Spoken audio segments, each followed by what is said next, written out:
So what is memory? There are as many different definitions for memory as there are people who define it. In your class, your professors describe memory as the residue of experience affecting subsequent behavior. So the residue is simply what's left over after the main thing has gone. So residue of experience is what's left over of experience after that event has passed. I kind of prefer the more traditional definition of memory, which would be the power or process of reproducing or recalling what has been learned, the store of things learned and retained through an organism's activity or experience. So that's kind of what I'd like you to take home about memory. It's the power process of reproducing or recalling what's been learned, and then just the store of things learned and retained. So is memory like a tape recorder or a video recorder? That's a common public misconception that memories are faithful records of what has happened. And we know, especially from what you've been looking at recently, we know that memories can be altered, memories can be even manipulated. And so memories are not really true reproductions of what has happened. Is memory like computer memory? So a more recent misconception assumes that the brain is a blank slate, that memories can be written on and then erased for later reuse. And we know that's not true. We know every time we think about an event, we have the potential to tweak it just a little bit in our memory so that it's somehow changed from the original event. And by the time years have passed, that memory that we have that we've tweaked so many times may not have much in similar with the actual real original event. So memory is not either of those things. It's not a faithful reproduction like having filmed something, and it's not like a computer memory. Probably the most common name in the field of neuropsychology, neuroscience, psychology that's associated with learning and how learning happens is Donald Hebb. So Donald Hebb was a Canadian psychologist who wrote a book in 1949 called The Organization of Behavior.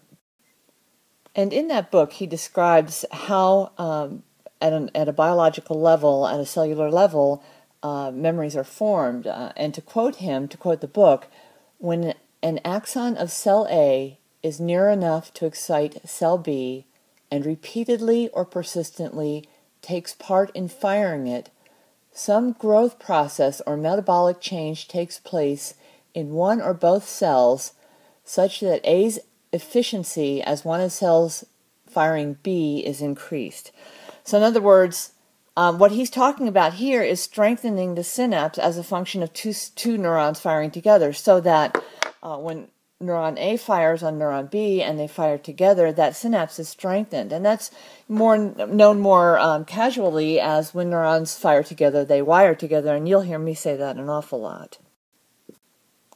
So Hebb's theory was about how neurons work together and connect themselves such that they become engrams. And it's curious that your book doesn't really go into engrams, because you'll find that a lot of psychology books and a lot of neuroscience books, when talking about memory formation, actually mention the word engram. So just so you'll be aware of it and prepared to encounter it again, an engram is a physical alteration that's thought to occur in living neural tissue in response to stimuli. So in other words, a physical change takes place in neural tissue and brain tissue in response to stimuli.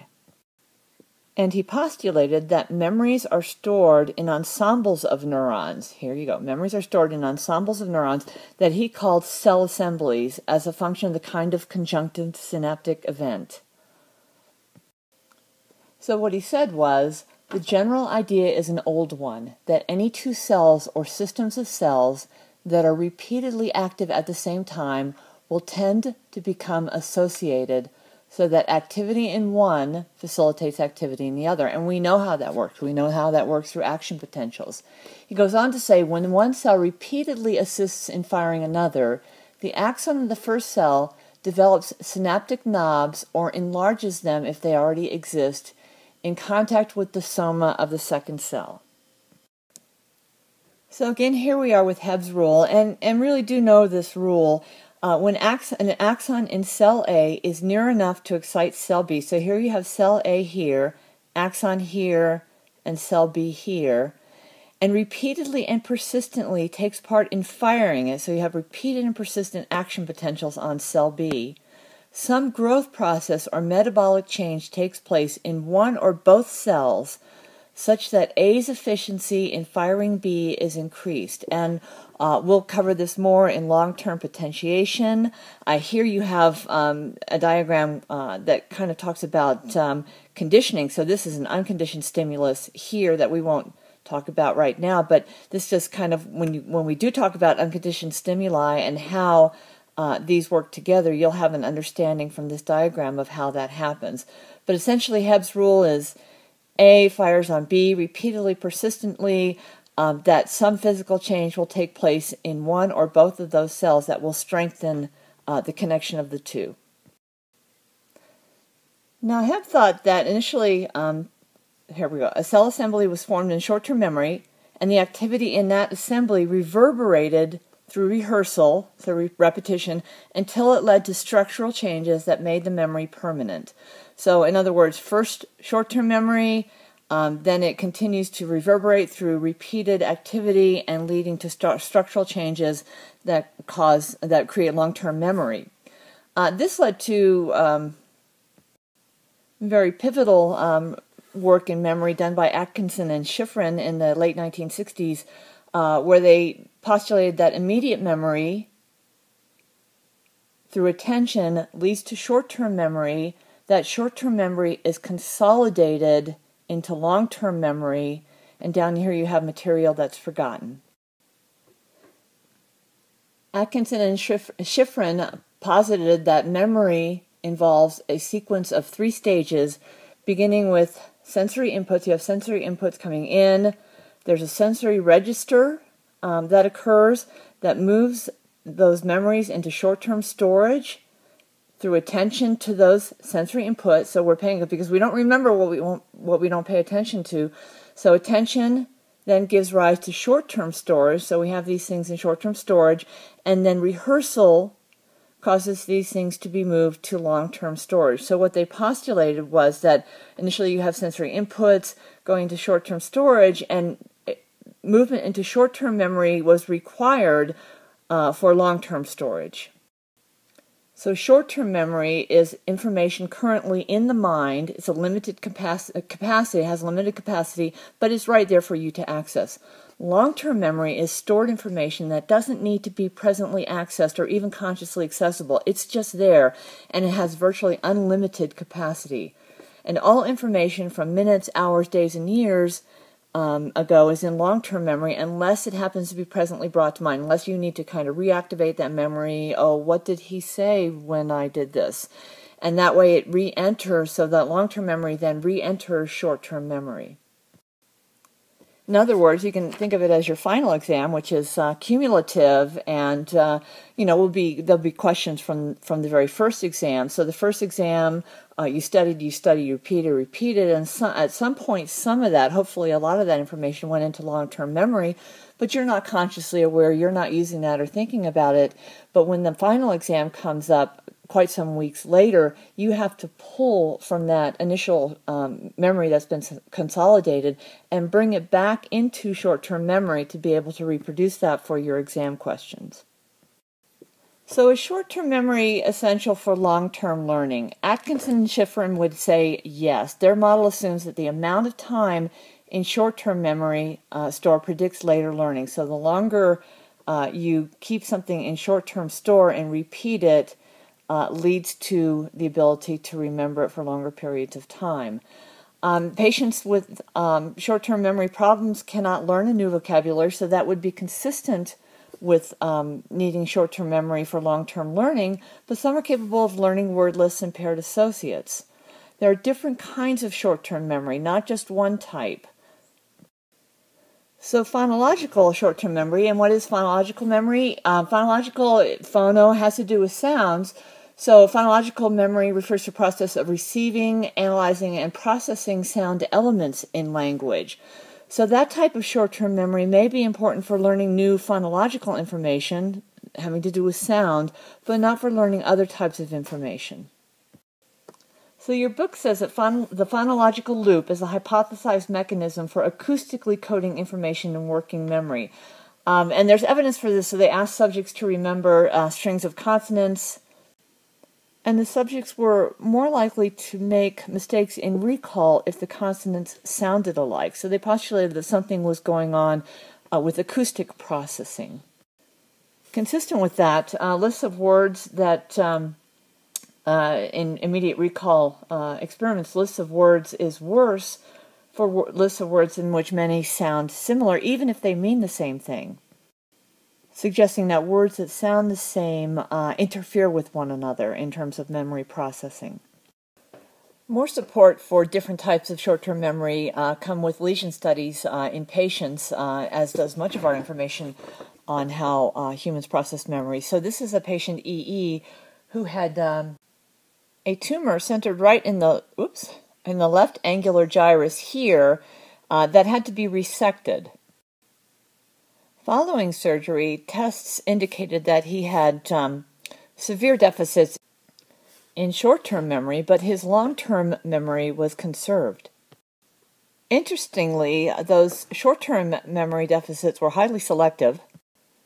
He couldn't remember abstract verbal information, and he couldn't transpose numbers from verbal to numerical or the other way around. That said, his visual spatial short-term memory was intact, and his long-term memory, both verbal and nonverbal, was normal, was conserved or preserved. And now we have really cool tools that allow us to really kind of answer those questions about different types of short-term memory and where they're stored.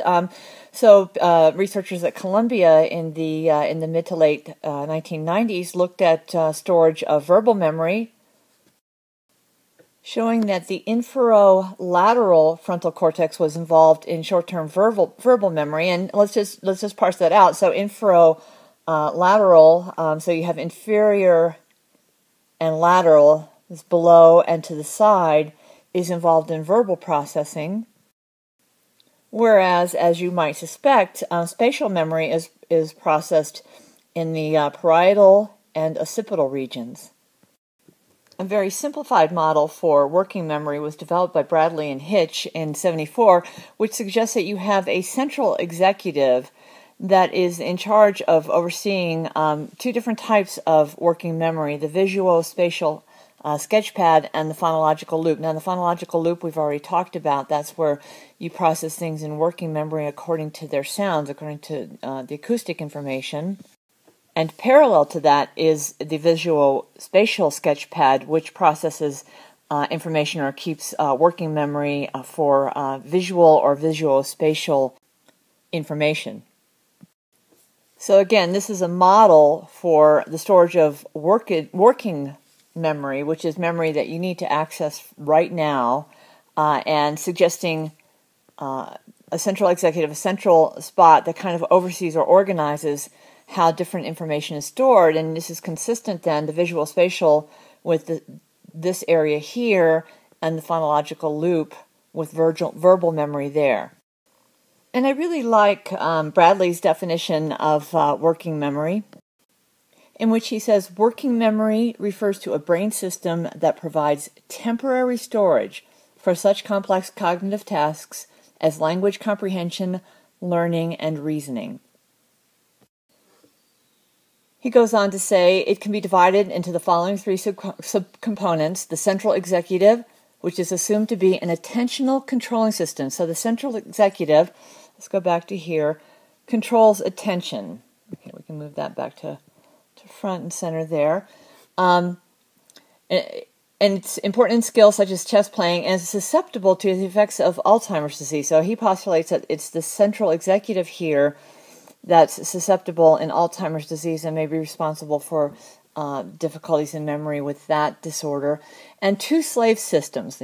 That's his quote, two slave systems, namely the visuospatial sketchpad, which manipulates visual images here, and the phonological loop, which stores and rehearses speech-based information and is necessary for the acquisition of both native and second language vocabulary. So the phonological loop is learning foreign languages and our own vocabulary, and this central executive is what gives attention to this, or even both at the same time.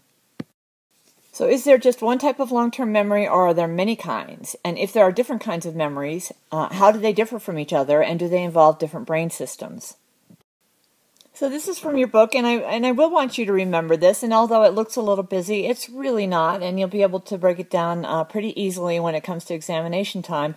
All you have to do is make the list and think about it a little bit. So long-term memory, and we're just talking right now, we've already kind of covered short-term memory here, so we're going to push that aside and talk about long-term memory, which this model shows that long-term memory comes in two flavors. It comes in declarative memory and non-declarative memory. Declarative memory is memory that we have conscious access to. I can access anytime I want.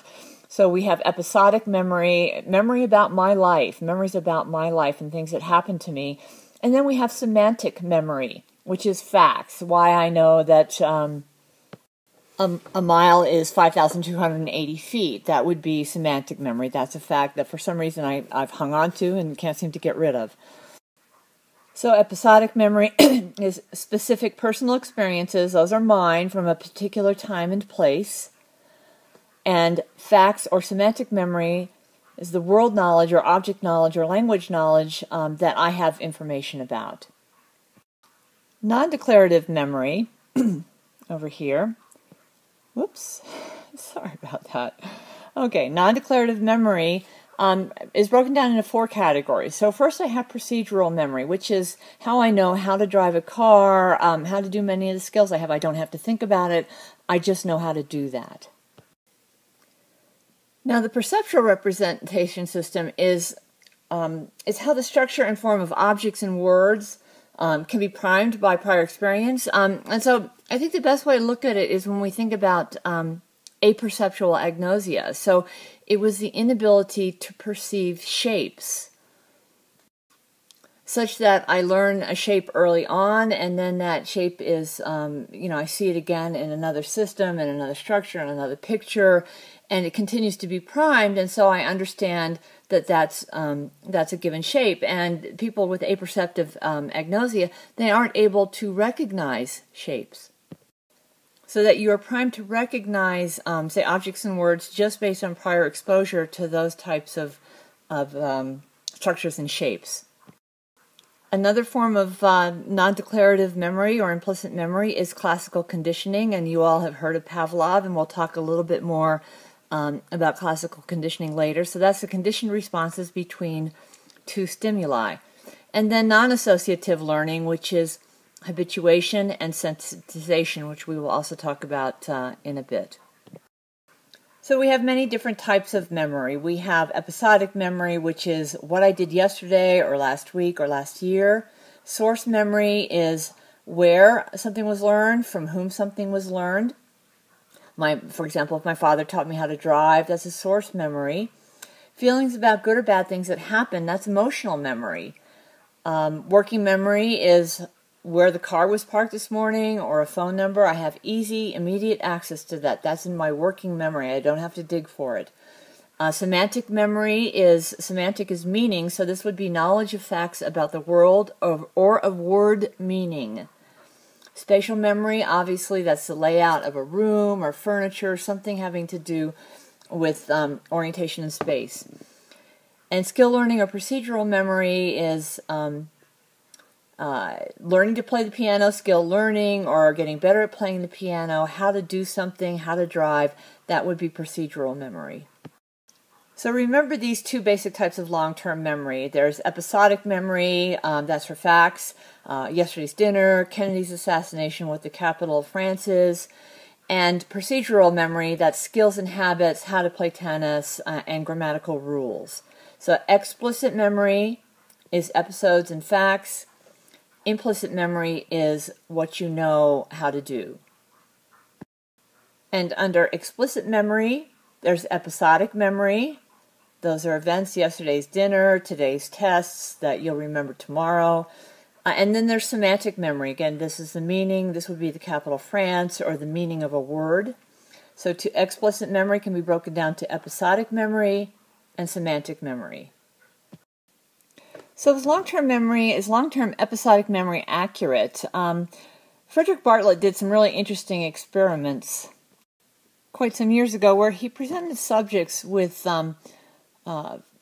foreign folk tales, so long kind of folk tales or stories that maybe had elements in it that weren't typically seen by the subjects. For example, a story that might include something having to do with magic or mysticism. And what he found was the ability to recall the story accurately was significantly diminished, such that the recall of the stories tended to be much shorter. They tended to omit parts. For example, the magic or the mysticism might have been omitted by people for whom that wasn't a common theme. And that the retelling of the story, after several generations of telling the story actually changed quite a bit, such that it more closely perhaps represented some person's own cultural bias or historical viewpoint. And so Bartlett posited that recall was actually reconstructive rather than a reproductive process. So is long-term episodic memory accurate? And I think we already know that no, it's not. I mean, you guys are looking at some of the NeuroNews articles and how memories can be manipulated in people. So the DRM paradigm is a tool used by cognitive psychologists to look at false memory in people. A classic way of doing this is to provide subjects with a list of related words, for example, bed, rest, awake, tired, snooze, slumber, snore, nap, and ask them to recall the list later. Typically, the subjects will recall a word that was not in the list that's a related word. For example, in the list I just gave you, they would recall sleep as frequently as they would recall the other words, even though it's not in the list.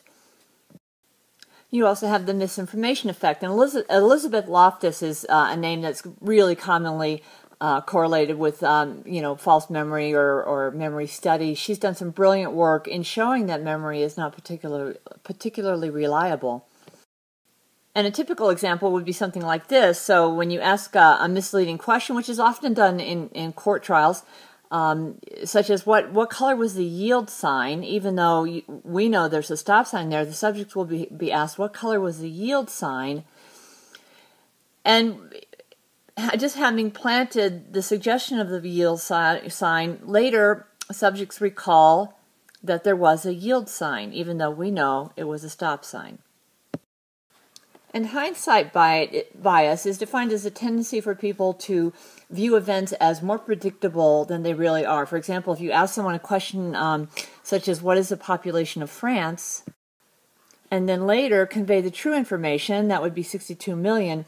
If you ask the subject what he or she recalls having guessed the first time around, the significant number of subjects will recall guessing something closer to the true answer than what they actually said. So the bottom line here is that in these paradigms is that memory is not accurate in the strictest sense, although it appears to be accurate in a general sense. And here we want to refer to John Dean. So John Dean was the counsel to President Nixon, and testified at the Watergate hearings. Now, his testimonies were so detailed, recalling really thorough recall of conversations and meetings. That people thought he was kind of a human tape recorder. Ironically, however, some of those conversations actually were recorded, and turned out that they had little or no bearing to what John Dean recalled. And in looking over the tapes and John Dean's testimony, people, eventually decided that John Dean was not really lying intentionally, that he was recalling something different than what happened, and that the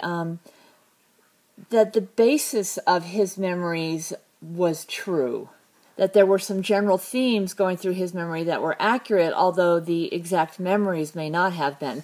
And I'll post that article. I have an interesting article on this phenomenon, John Dean's memory, a case study by Ulrich Neisser. So I'll post that in the memory section on D2L. So if memory is not accurate, then why would it be considered constructive? Is it used for something other than recalling the past? And absolutely. So memory is adaptive to use knowledge gained in the past to maximize one's behavior in the future. So memory is used to construct the best future. So while I may not remember the exact details of the incident, or I may embellish on the incident, generally that memory and its embellishments are used to allow me to behave differently in a future situation based on how I remember things. And along those lines, you look at what happens if those parts of the brain are damaged or diseased. So damage in the medial temporal lobe leads to amnesia. It's a loss of ability to form new memories and also a loss of ability to recall old memories normally. And what effect does that have on future construction? So if we agree that memories, whether they're embellished or not, they really play an important part in our ability to kind of think about the future and our place in it. And Demis Hassabis, you see here, Hassabis, in 2007, so Demis, Demis Hassabis, I may be pronouncing that incorrectly, was actually a constructor of computer games. And eventually he left the computer game industry to study cognitive neuroscience. He published a paper in 2007 which actually made Science Magazine's top 10 discoveries of the year of 2007. So what he showed was that patients with damage to their hippocampus were unable to imagine themselves in new experiences. So that would suggest that there's an important link between episodic memory and the constructive process of imagination.